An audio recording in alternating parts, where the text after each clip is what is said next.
Morning team, on time again, I'd like you to note, and thank you very much for joining us on our live Saturday program.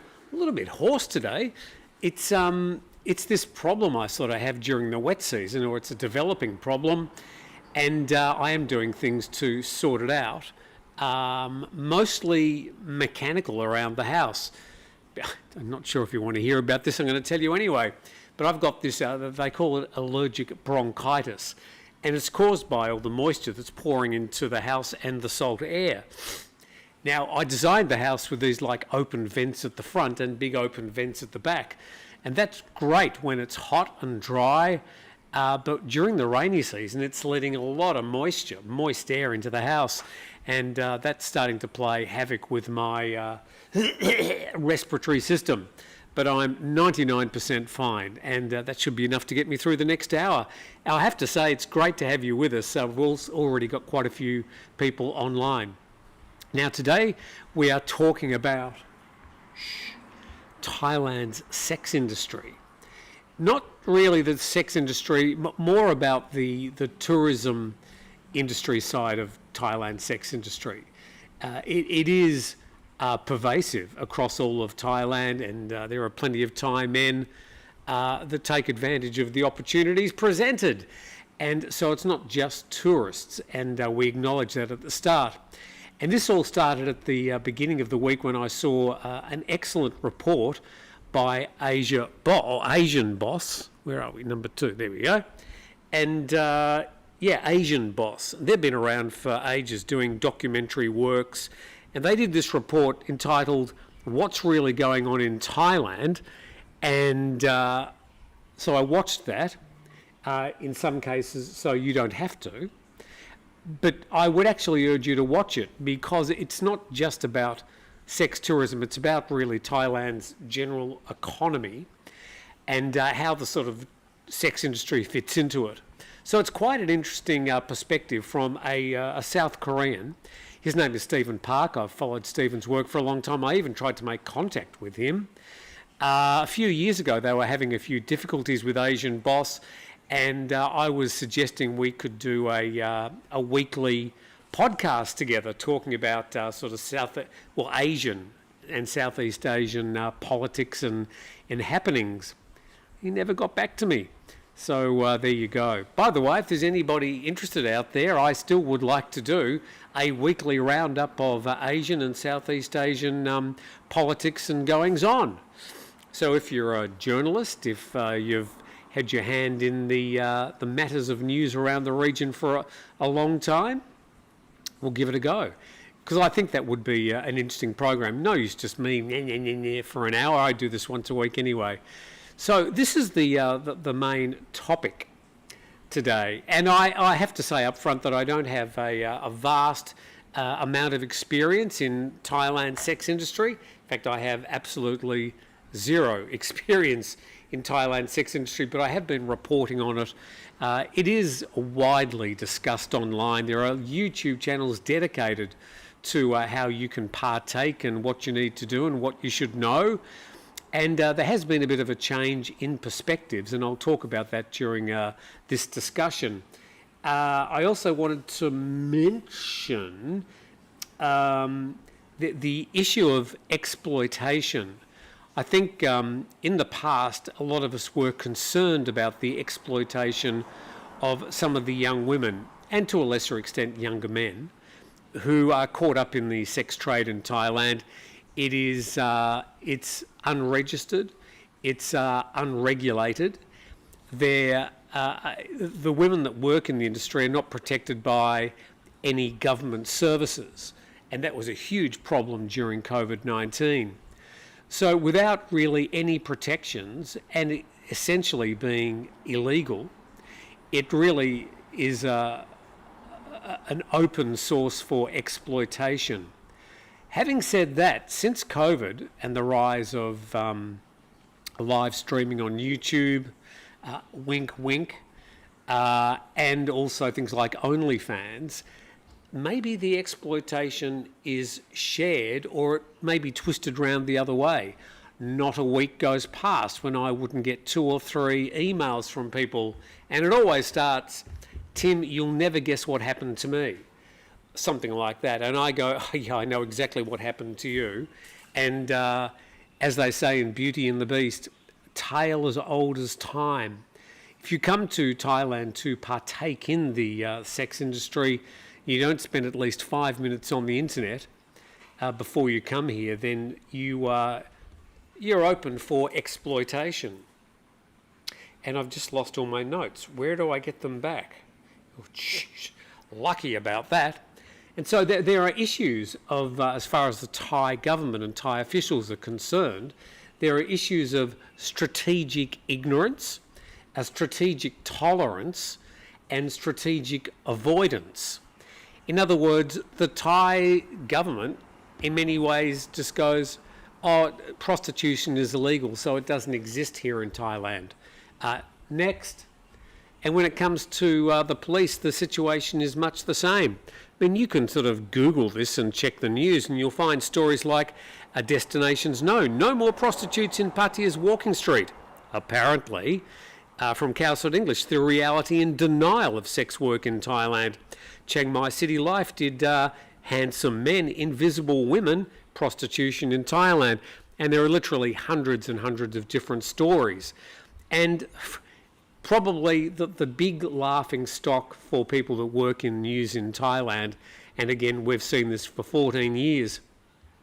In Phuket, it was the parade down Bangla Road with officials and police, sometimes even the governor, and they even get some of the tourism police to march down with them.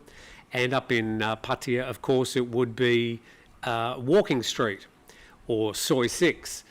In Bangkok, it might be a Soy Cowboy or Soy Nana. And they do these parades, and they're sort of checking the venues and talking to people and talking to tourists. Hi, you having a good time here? Yeah. Oh, what are you looking for? Oh, just a night of entertainment and music. Oh, that's great.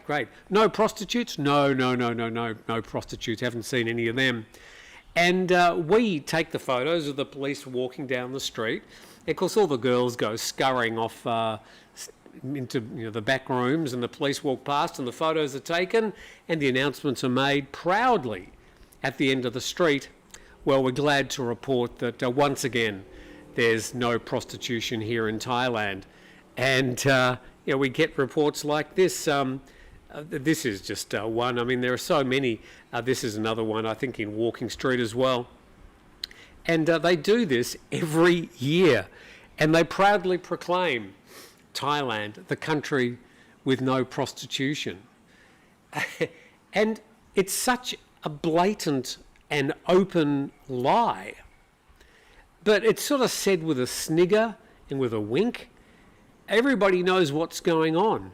Yet they happily proclaim this bold-faced lie, and I don't know, maybe they expect some people to believe them. Maybe the commentary is aimed at the high-so in Bangkok that wouldn't like to think that their country is tainted with a lucrative and big economic producer like the sex industry. So that's something that we've done for years. Now, the other thing from my point of view, I'm not here to moralise about it. When you've got two consenting adults, as long as that's the case, I don't particularly care what people get up to.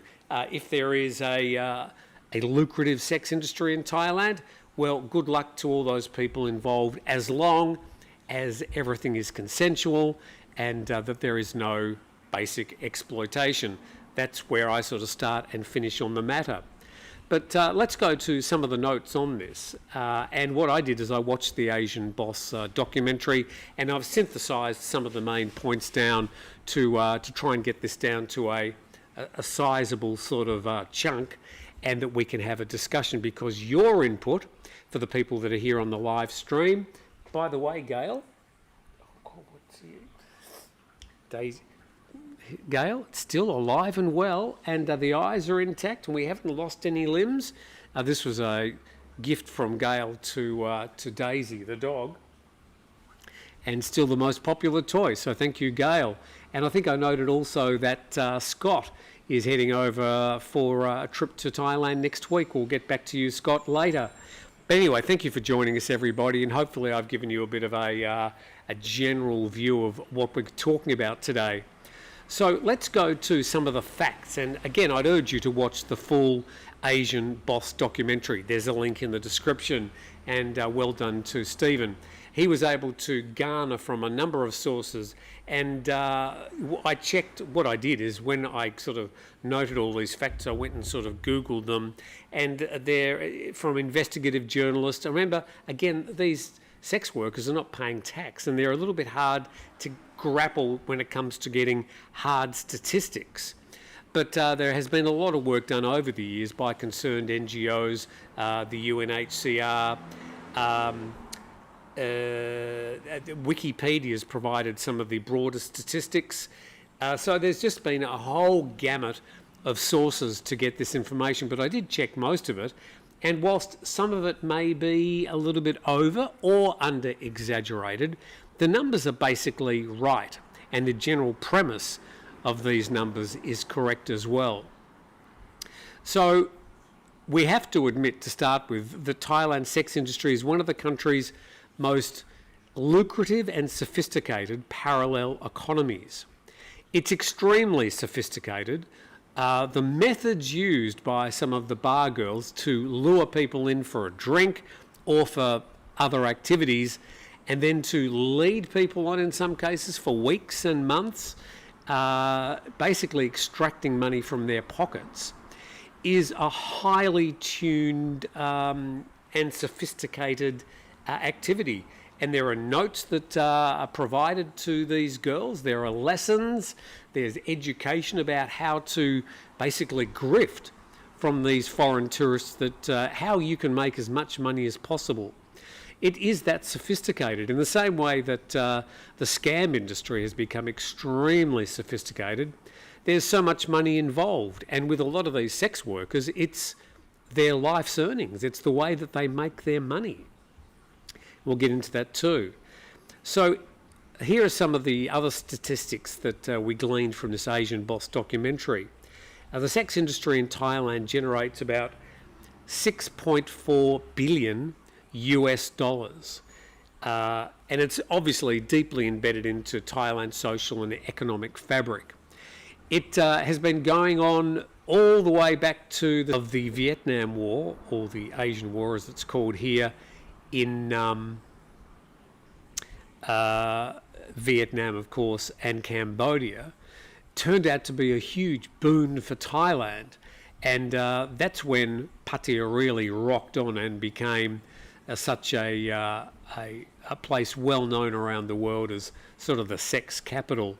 And before that, of course, there was the Korean War. And any time American GIs were coming to Asia for some sort of military exercise or war, then places like Pattaya, and indeed it was the most popular, became the focus of the attention.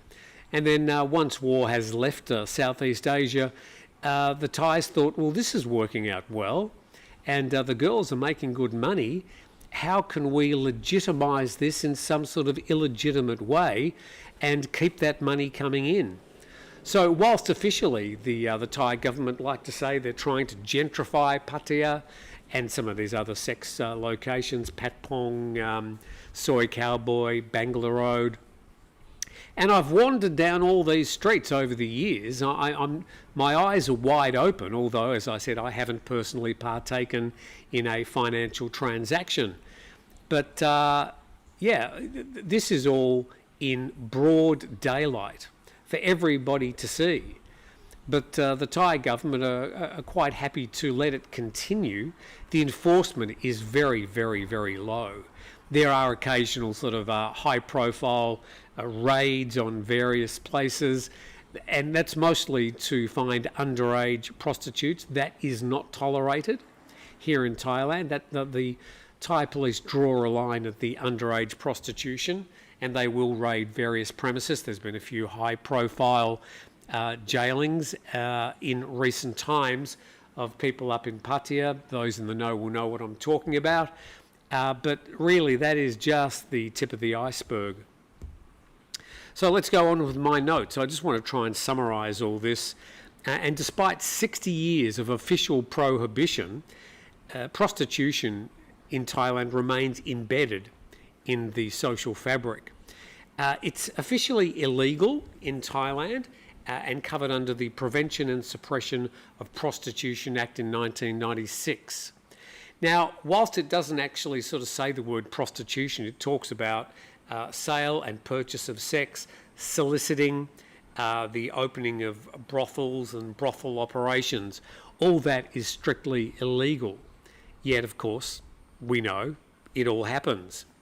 Now, it's not just the people who may be going to solicit a prostitute that could potentially be in trouble, although it very, very, very rarely happens.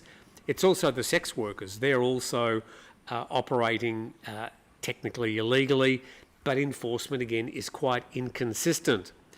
The industry acts as an unofficial social safety net. So there are people in the government who would be looking at the calculations of the Thai economy and thinking, all these sex workers, and we're talking about some 250 to 300,000 people, 250 to 300,000 mostly Thais. Yes, there are Burmese and there are Cambodians and Laos working in the sex industry in Thailand, but they're a small proportion. But the 250,000 to 300,000 mostly Thais that are working in this sex industry are getting an income. And so the government's not having to provide welfare for those people. And that was exemplified and sort of accelerated during COVID when we were able to see just how deep the problem was with those 250 to 300,000 people had no social welfare net. Around 75%, again these are figures from that Asian Boss Stories, of sex workers send money home to support their families. Now it's a very Asian thing. No matter what a young Thai might be doing for employment, they will often be sending money back home. It's also very strong in the Burmese community. Sex workers, around 75% of them will send money back home. 45 to 50% of their income flows back to agricultural communities, mainly in places like Isan. We're talking about the northeast of Thailand. And when COVID-19 shut down tourism, entire villages in the Isan region suddenly suffered economic collapse. Now, this is well noted. It's been studied and it's been written about. Not from a failure of their farms, but from the fact that they were not getting those urban remittances anymore. So these numbers I'm quoting from the Asian Boss Story. I have gone and checked most of them, and most of them are the verified facts that I can find on some of these matters as well. So let's just compare what's happening in rural Thailand to what's happening in Bangkok. And so 1/3 of Thailand's population, which live in the Isan region, the average income there is about $180 a month. But in Bangkok, the average can be around about $1,000 a month, so nearly 5 or 6 times more. Over 85% of Isan farmers cannot meet living costs from farming alone. Another fact. The economic pressure drives some of the younger women to migrate to cities like Bangkok and Pattaya, and Phuket, of course, as well. Phuket, however, seems to have more Burmese, or a higher percentage of Burmese sex workers than, say, a place like Pattaya or Bangkok. Interesting fact that was mentioned in the Asian Boss Story: unmarried or divorced women are statistically more likely to enter sex work due to lack of alternatives. So they're not sort of necessarily 18 or 19-year-old girls. Some of these already have children and might be in the mid-20s or even older. Okay, some more facts about sex workers. Sex work pays 5 to 10 times more than labouring in a farm. Do your numbers, do the stats, do the maths. Successful workers can earn up to $1,600 a month on average. So it's not a huge earner, but it's going to give them a living working wage, commensurate and beyond what some of the young Thais might be earning, say, in Bangkok. Roughly half of that income, as we mentioned, is being sent home. And more than half of the rural households in northeast Thailand depend on these remittances. So let's get to some other basic facts about sex tourism. Some of these may surprise you. And estimated, and again, they're not sort of standing at the turnstiles as you arrive in Thailand saying, hey, are you coming here to hire a prostitute? Oh, yes. Oh, thank you. Next, it's not like that. These are estimates, but have been arrived at from years and years of doing different reports and asking a lot of questions and accumulated by NGOs and a lot of investigative journalists. Estimated, I don't know, what do you estimate the number of foreigners coming in for sex tourism? You got a number in mind? 800,000 foreign tourists come to Thailand annually expressly for sex tourism. Okay, so if you've got some 35 million or so, that's averaging last year and this year, 35 million foreign tourists, that's about, what, 2.5%. 2.5% of foreign tourists coming to Thailand are coming here for sex tourism. There you go. Do you think that's high or low? Well, that's the estimate. And if you think you've got a better number, then you need to back it up with some facts. And these numbers have all been arrived at from a lot of studies. The average spending for a person coming here to spend money on sex tourism, again, come up with a number, is about $5,300 per person. And that means that they're contributing about 4.3 billion US dollars in total. That accounts for around 10% of the Thai official revenue. So people coming here to Thailand for sex tourism are spending more per person than the average tourist. And the sex industry is interestingly integrated with mainstream tourism in Thailand because many sex workers also work in things like restaurants, hotels and massage parlours, real massage parlours, and places like Bangkok and Pattaya and Phuket, for example. They support bars, hotels, taxis and services. So you might have the sex industry, but it is also supported by a taxi industry, by the bars, and of course the hotels and the short-term, rent by the hour hotels. So it's not just the sex tourism itself, it's all those other industries that it does support. And of course there was the impact of COVID-19, and that really did change a lot of things because tourism collapsed more than 80%. If we're talking about foreign tourism, for a time it collapsed more than 90%. And that had a significant impact on the hospitality sector, which is about 2.8 million workers here in Thailand.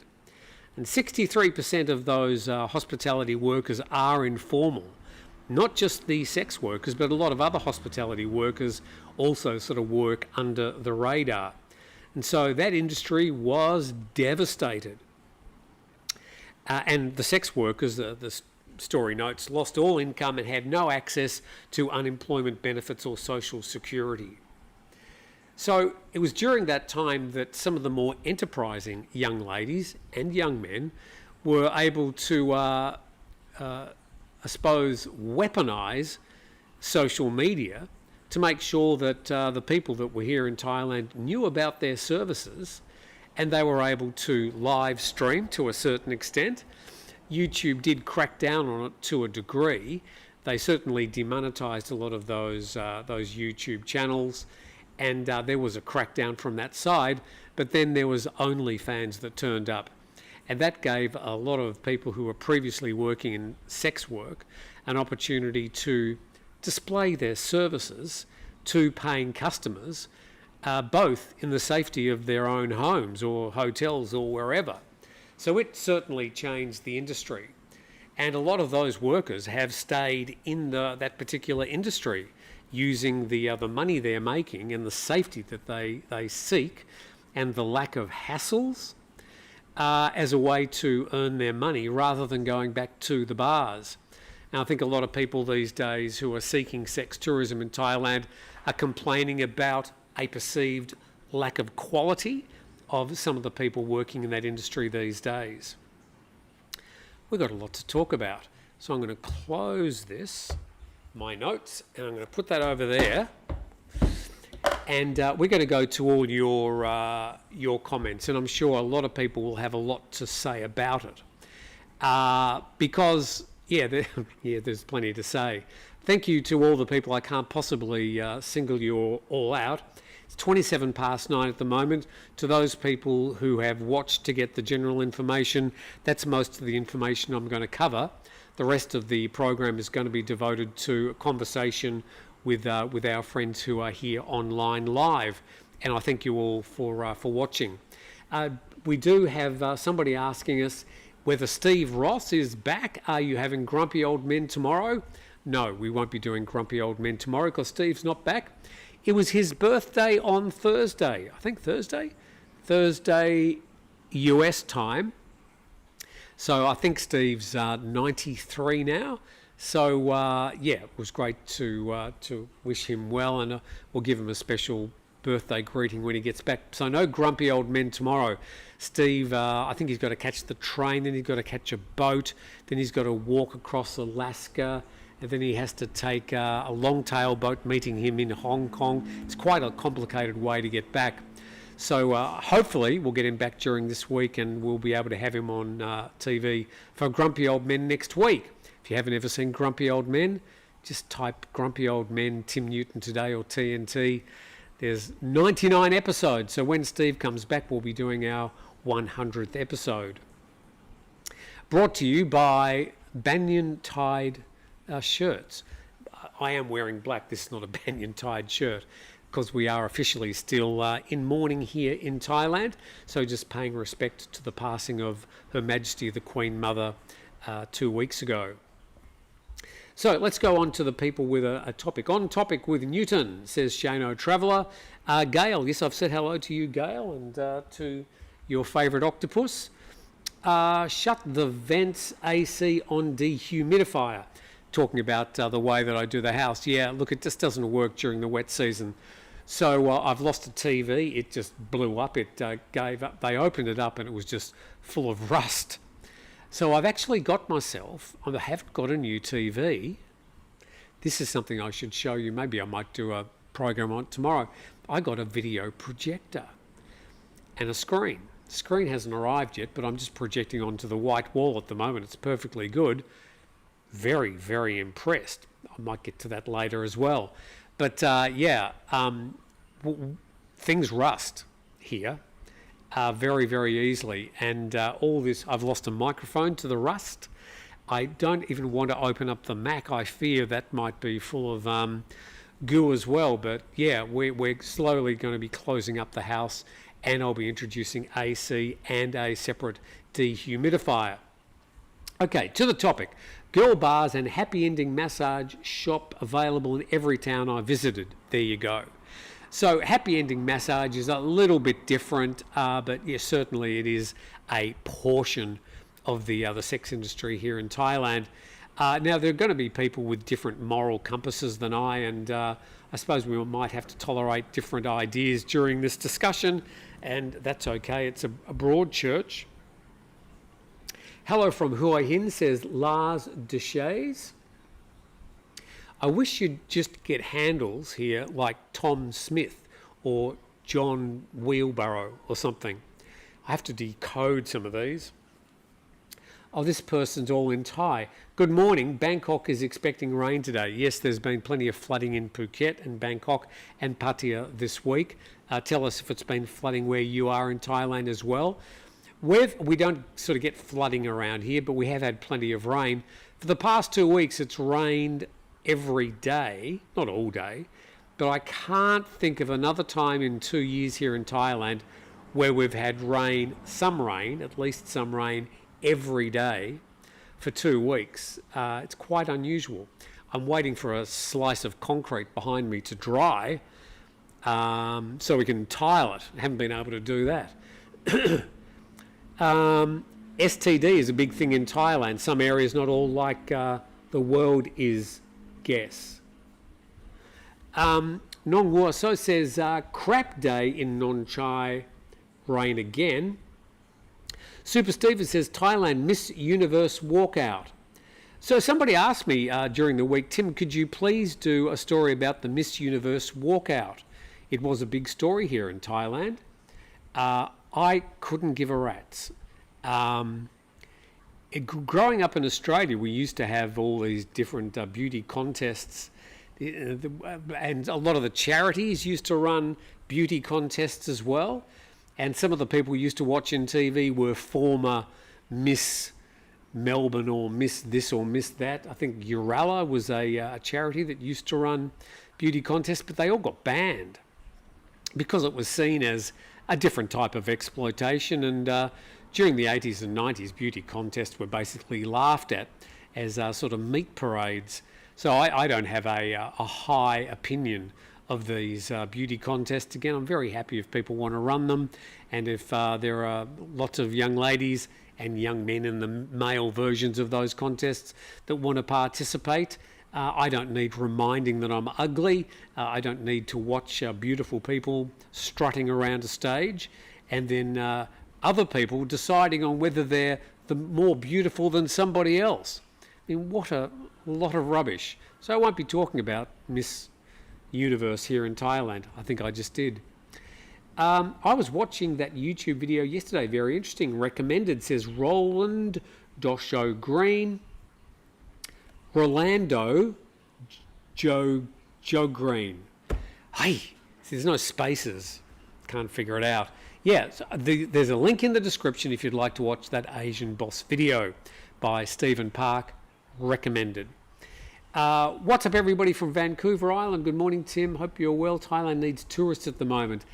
Yeah, look, the tourist industry is a little bit down, but it's still, if we go back pre-COVID to 2019 was the highest. I think it was 40 million. But if we go back to 2016, 2017, we're still above those numbers. And as I've pointed out numerous times, it's really the drop in Chinese tourism that has caused the total amount of losses in Thai tourism. When it comes to European tourism, when it comes to Malaysian, South Korea, UK, Australia, US has dropped as well, actually.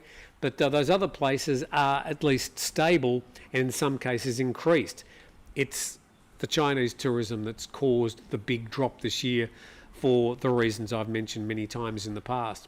So it's still not doing that bad, although of course we would like to see more tourists. I always implore people, don't just go to the same old places. Get out and find those hidden corners of Thailand. You'll have a really satisfying trip and you'll get to learn more about this amazing country. Thailand is not Bangkok, Pattaya, Chiang Mai, Phuket, Hua Hin. There's a lot more to Thailand. And I'd urge anybody, even if you live here, get out and explore some of those other areas. Kanchanaburi, for example, I think is fantastic. Chiang Rai, up in the sort of far north of Thailand. Up around the Mekong River, I'd love to do a bike trip on my huge Honda Zuma, which has got a massive 110 cc's of thumping power. But I wouldn't mind. I think I'd have to go up there and hire a motorbike and just tottle along at 30 kilometres an hour and enjoy the Mekong River. I think that'd be a great ride. And Soy Cowboy is all about cowboys lassoing cattle. How did it get called Soy Cowboy? I don't know. Ross Kennedy, here we go. Great thing the Miss Universe contestants walked out after one girl was picked on over a stupid thing. See the guy got ousted by world official. Another slight on Thailand. Oh, Ross, I think that's the first time I've agreed with you. So thank you very much for your input. I don't want to talk about Miss Universe. As I said, I couldn't care less. I am impressed the octopus is still alive, says Gail. Alive and well, and not only that, Gail, still makes the noise. That might bring Daisy, if she's going to turn up. I think she's outside playing. By the way, this is a recommendation. I mean, I know we're talking about sex tourism, but completely on another matter, I saw a Netflix video during the week, a Netflix film. Some of you might know exactly what I'm going to talk about. It's a movie, it's a Brazilian movie called Caramello. Well, it takes a bit to get me to have a bit of a sook, a bit of a cry watching a movie, but I was in howls of tears on, I think, Wednesday night watching it on my new video projector. And it's a wonderful movie. It's not really a sad movie, but it just gets to you in the end. I'm not going to spoil it. I won't even do a spoiler. But I mean, it's not. There's no sort of oh my god moments in it. It is got sad moments in it, but it ends up very uplifting. And it really got to me. Partly because the dog in the movie, who's Caramello, did look quite a lot like Daisy when she was younger. Can't believe that Daisy's been with us for just over 1.5 years. Just love the dog to death. And that movie really got to me. If you are an animal lover, watch the movie. It's got English subtitles and also an English dub. I've read that people say leave the Portuguese language on and turn on the subtitles in English because the emotion is better shared in the Portuguese language. Good movie. Really enjoyed it. No sex, no drugs, no rock and roll. Just a really good, wholesome movie that the whole family can see. I get getting a bit emotional thinking about it. 6 billion, damn, says Jehovah. Jehovah? So, it's a lot of money. This is an underground economy, and it's feeding a lot of families. So, you can imagine if Thailand suddenly said, oh, okay, well, we're going to change our attitude towards the sex industry. We understand there's 250 to 300,000 people involved. It's not only illegal, but we're going to get rid of it completely. And we're going to raid every bar and every brothel, and there you go. It's not going to happen, by the way, but if they did, suddenly the Thai government would have a noose around their neck to the tune of 250 to 300,000 people. And what do they do with those people without a job? And their families that have been kept alive and fed from their work in Pattaya, in Phuket, in Bangkok. The war has never ended in Asia, just under different names. Well, we don't have the Vietnam War anymore. The scuffle along the Thai border with Cambodia, yes, there were sadly some lives lost. I think officially 43 from the Thai side. We don't have any official numbers from the Cambodian side. Very, very sad. And the 200,000 or 300,000 people displaced from those border areas. And the borders are still closed, but I mean, nothing on the scale of what happened in Vietnam or Cambodia between 1975 to 1979 during the Khmer Rouge. Sorry, I don't pay to rattle a snake in a big bucket. I should pre-read these, shouldn't I? Okay, let's go to Hua Hin F. Tim, Thailand was not neutral in World War II. Oh, okay. It was occupied by the Japanese. US soldiers certainly did not come to Thailand during World War II for R&R. Yes, they did. As far as I can see by the work that I've been doing on this story. I've written about this many, many times. I'm not sure where you've got your thoughts. If you could give me a reference to what you're saying there, would be appreciated.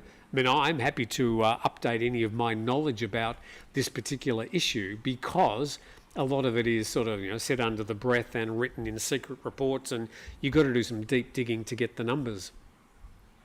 But Thailand was generally neutral, although it did allow the Japanese free travel through Thailand. I acknowledge that, but they didn't take sides as such. It was a strategic neutrality, if you like.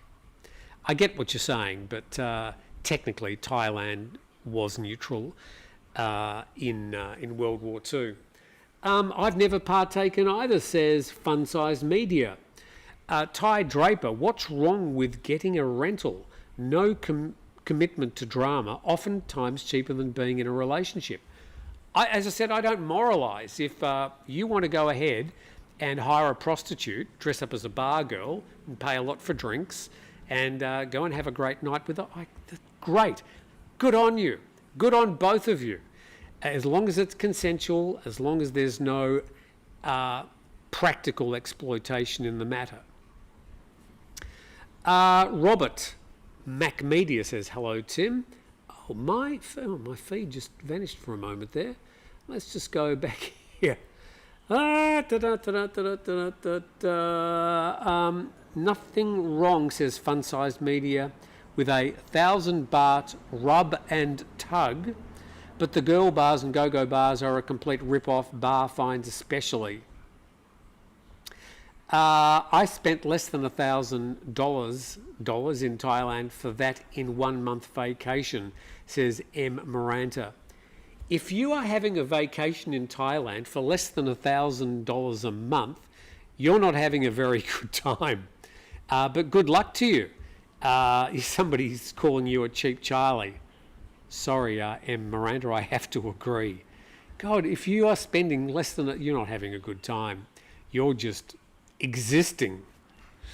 5,000 baht is a crazy fun night, girls, as well. I've got to stop reading WTFUBU. I think you've covered this topic very well and straight down the line. Thank you very much. 1,500 baht for freelancers, says M. Miranda. Here we go. Just going to try and avoid some of these. Happy ending massage always better than sad ending.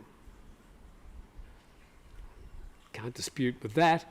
All hail Wollongong, says Roger Wilco, for no particular point. Sunset Beers, what could be the reason for the drop in Chinese tourism worldwide? Well, on the contrary, there isn't a drop. I was checking last week. There's more Chinese travelling outbound from China now than there has ever been. So I'm really not sure where you got that. As far as Asia is concerned, they're going to Japan and South Korea. Yes, Japan. And other locations, Vietnam. I think Vietnam is one of their favourite locations at the moment. Still plenty coming to Thailand. I think even though the numbers have dropped by some 45%, Chinese visitors are still the second most numerous visitors to Thailand, second to Malaysians. Yes, Chinese go to Malaysia as well. But outbound tourism from China is bigger now than it's ever been. So I'm not sure where you've got your numbers, but happy if you could cite your sources, it would be appreciated. Okay, I'm just trying to quickly read some of these because it's that sort of topic where I've got to be a bit careful. Greetings, Tim, from a rainy Pattaya. Pattaya. Is all the precipitation typhoon related? Sort of. There was a typhoon that hit the Vietnamese coast on Thursday morning, Wednesday night, and it turns into a tropical storm and it sort of travels across Laos, Cambodia, and then we do get plenty of rain. But these storms rotating in that direction, and because they're sort of north of most of Thailand, they're sucking in a lot of moisture into these systems. I hope that's looking good for you. From the Indian Ocean and the Andaman Sea. That's why we get all this moisture dragged into my house. I think Germany is a bigger bordello than Thailand, cheaper as well. Okay, I don't know. You can do some statistics. If you're talking about the prostitute sex capital of the world, type that into your Google machine and see where it says. I'd be interested to know. Captain Kerouac says, I love Bangkok though. So do I. In fact, where I was staying in a hotel and where I was working in a sock, I used to walk through a Soy Cowboy every day. It was just a sort of a shortcut. And it was, sort of 7 in the morning. Didn't look anything like it looks like at about 10 or 11 at night. No lights, no noise, no ladies out the front, all prizzied up, attracting men to come in and pay exorbitant amounts for watered down drinks. It was very, very sad to walk through at 7 in the morning. Soy Cowboy, thank you very much to G. Cousins, got its name by a bar owner back in the late 70s who wore a signature cowboy hat. Thank you very much. Good to know. Isn't that Steve Ross guy the expert on... Okay, I'm not going to do that. That's not really fair. Wow, I can hear again. Ha ha ha, storm moving on. WTFFUBU, just slow down a bit. Every second comment is from you, and I really want to try and give other people a bit of a go. Every now and then my comment section goes zoom, just shoots right through and I lose a lot. So I'll go back a bit. Here we go. Oh, Nick O. Soy Cowboy named... okay, another story. Oh, Nick O. Soy Cowboy named after a retired US Air Force officer who opened the first bar there in 1977. Edwards earned the nickname Cowboy because he often wore a cowboy hat. So it looks like that story's true. Because 2 people said it, so therefore it's true. Sunset Beers, Captain Kerouac, me too. Once a month I feel I need the big city, plan a week there, and after one night, if feels I've had enough, I need to return to Chumpon. Yeah, I mean, I used to, as many of you know, I was working in Bangkok for 2 years when I was the CEO of the Tiger, and I was travelling to Bangkok I used to go up on Sunday nights, and I'd fly back on Friday nights to my home in Phuket. I never saw Bangkok as my home. I had an apartment there, and I loved going up. I loved working there. It was all good, but I really loved coming back every weekend. I had a little red circle next to my name on the booking system in VietJet, and they always used to put me in the same seat, and they looked after me very well. 0 complaints. Question, Tim, says Stuart Lovell. Is there a date set yet for the Thai election? No. I'm estimating March, but I can't find any info. No, the Prime Minister, one of the roles of a Prime Minister in a Westminster system is he has the capacity to call the date of an election. Now, he's done a deal to become Prime Minister with the Move Forward Party, who have the highest number of MPs in Parliament and currently sit in opposition. They don't have enough to form a government, but they still have the highest number of MPs. And they did a deal for Aniton and Pumjai Thai to become the government. They're a minority government, and from opposition, they vote with them to get legislation through. And it's only a deal for 4 months. So after 4 months, Aniton Charvitikun will call an election, and it's thought to be held sometime in March or April next year. No date has been set at the moment. The final date will be at the Prime Minister's prerogative. I'm fine. I'm not going to die. He has to go to His Majesty the King to dissolve Parliament, and then they will become a caretaker government until the election has been held and declared.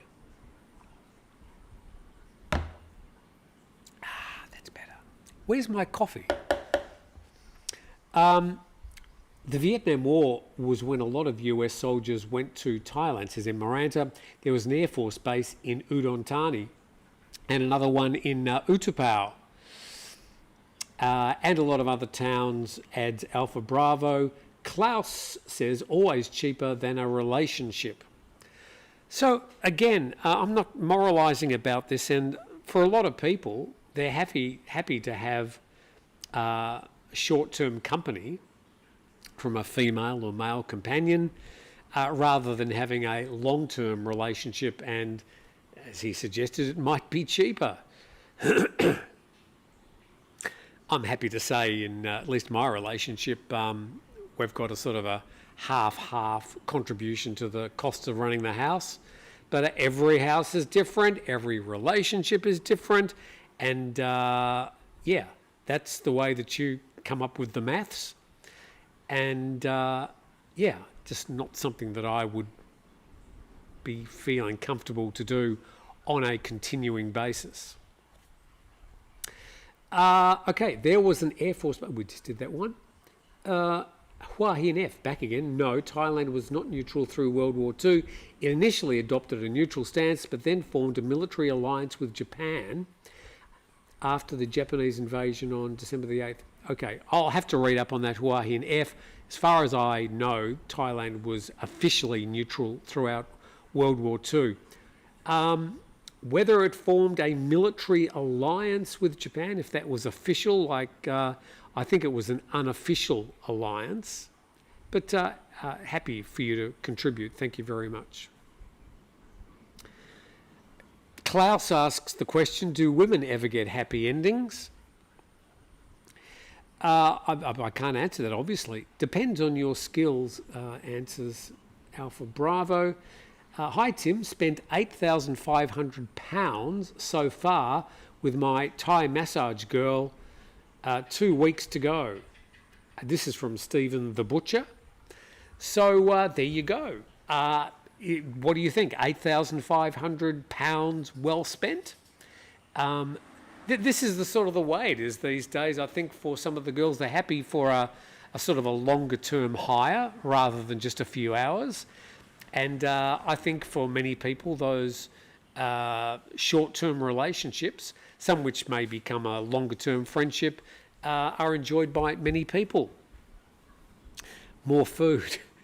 Well, when the customers leave, they often leave a bit of ice cream, slices of cheese, half milk, and yeah, so we end up having sort of our fridge filled every now and then with remnants of what was left in the customer's refrigerator. We are very discerning, though. Don't worry. So well done to you, Steve the Butcher. Fun Size Media, crazy video footage coming out of the Philippines. I don't know how people live there. 20 typhoons this year. Yeah, we've reported this year hundreds of people died in Philippines. I think the official figures are 190 or something, but it will go up as they sort of get into some of these more remote areas. And they've got another typhoon heading their way, Phung Thong or something, and it looks like it's going to make landfall in the Philippines Sunday night. I think I checked earlier. And it doesn't look like it's got very strong winds, but it does have a lot of rain connected to it. And that will eventually, they're tracking that to go up north once it crosses the Philippines towards Taiwan and then back into the North Pacific. But they do have a mind of their own, and we'll continue to track that. If it looks like being a problem for Thailand, I'll bring that to everybody's attention. Bob Hope and Raquel Welch have a lot to answer for. With their troop concerts in Nakhon Phanom and Udon Thani in the late 1960s, they must have seen Raquel Welch and wanted to go to Pattaya to get women. Interesting analysis there. Thank you very much, Roger. We'll move on. Soy Cowboy was quiet and dark when I walked through last week, says Fun-Sized Media. What time was it? I mean, if we're talking 10 or 11 o'clock at night, then I'd be concerned for the people conducting business there. Need to consult Bangkok Pat on the history of Cowboy and Nana. Well, I think we've already established the situation there, but I'm sure if you would like to watch Bangkok Pat's channel and Google Soy Cowboy and Soy Nana, he's got videos there about their history and always a good watch. And Stuart Bedford says, if you want to know how big the sex industry was in Bangkok 2 decades ago, Google Chuit Kamonvit, who successfully owned 6 massive massage parlours, more like 5-star hotels. Chuit was untouchable. I think a very sick man now too. I stayed in one of his hotels unwittingly in my very early days, back in the early 2000s. It was a very interesting hotel that each room was given to a Thai designer and given carte blanche to design the room in any way they wanted. And I stayed in 4 or 5 different rooms over 3 or 4 stays. Can't say I ever figured out that it was a hotel that also encouraged short or slightly longer term rental or horizontal recreation. Because I'm a bit stupid, but I did enjoy staying in the hotel. It was well located. It was about a 10-minute walk up to Sukhumvit. I can't even remember the name of the hotel, but I know he owned it. So there you go. Bangkok Pat does brilliant videos, and his research and attention to details are matched, says M. Maranta, unless the wrong government is elected, in which case there will be intervention. I would say the possibility of intervention for Thailand's sex industry is highly unlikely. There might be things said that might make you think. There was an act offered to Parliament, I think it's still sitting on the books, the Thailand Sex Industry or Sex Worker Act or something, which is an attempt to regulate it, and a lot of people think it's a good idea so that they'll pay taxation, and they will get legal protection. But again, I think there's, just at the end of the day, people are going to say, just leave it as it is, and we'll keep on turning a strategic blind eye to what's going on. I don't think that's a good idea. Personally, I'd like to see some legal intervention. Personally, I think it would be good for the people who are sex workers to have at least some legal protection, because they're leaving themselves open for exploitation, and I think that's bad. Now, pivoting the other way, there are plenty of stories, as I mentioned at the start, of many PHANG, many foreigners, who are being exploited by some sex workers, and they get dragged into these what they think are relationships. Many pay a stipend, a monthly stipend, send it from when they go back to their homes. They might be happily married, but they still send this monthly stipend back to Thailand, imagining that this lovely Thai lady is just waiting for you to return and looking forward to your monthly stipend to arrive in the mail, where in fact she's probably got 20 or 30 of those stipends on the go, and she's living in a house much nicer than yours. And there is that level of exploitation. And if some of the girls have got smart over the years, then I don't deny them the opportunity to get a bit back. But at the same time, if their exploitation is illegal in some way, then I think that's a problem too. But if people are stupid enough to be sending monthly stipends back to people in Thailand for people they hardly even know, on the basis of what is just a lie, then I'm not sure if anybody's being hurt. I don't know. What do you think? Okay, no, I won't do that. One question: are you still using the same electric razor that you bought a few months ago? Yes.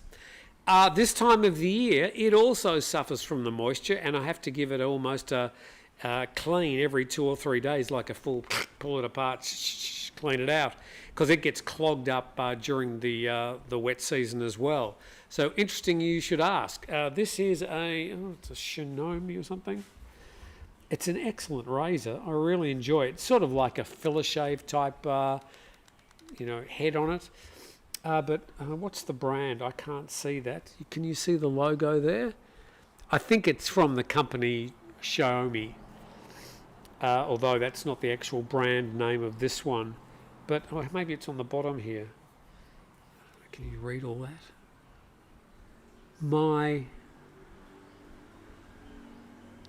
There you go. Screen grab it. Figure it out. Enough about the razor. Yes. I watched a good video from Asia Boss on YouTube last night about Thailand's second economy and give the history of the sex industry, but wasn't the sole focus. That's the video we're talking about. I just pulled that little bit out of it, wrote some notes, and I've passed those on today. That's the video. There's a link in the description. Thank you very much Little Boot something or other. And a few more. One Night in Bangkok and the World's Your Oyster. Ha ha ha. Love that song. From 1975. Hey Siri, what year did the song One Night in Bangkok come out?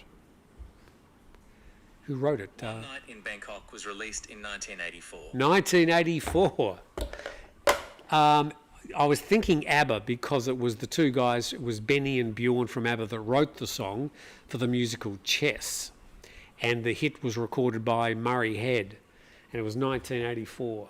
There you go. Good song. You're right, an even swap is not a swindle, says Jehovah. Is the razor used on the old chrome dome too? Asks Klaus. No, I've just got a, what do you call it, clipper with about a 2mm blade. Once a week.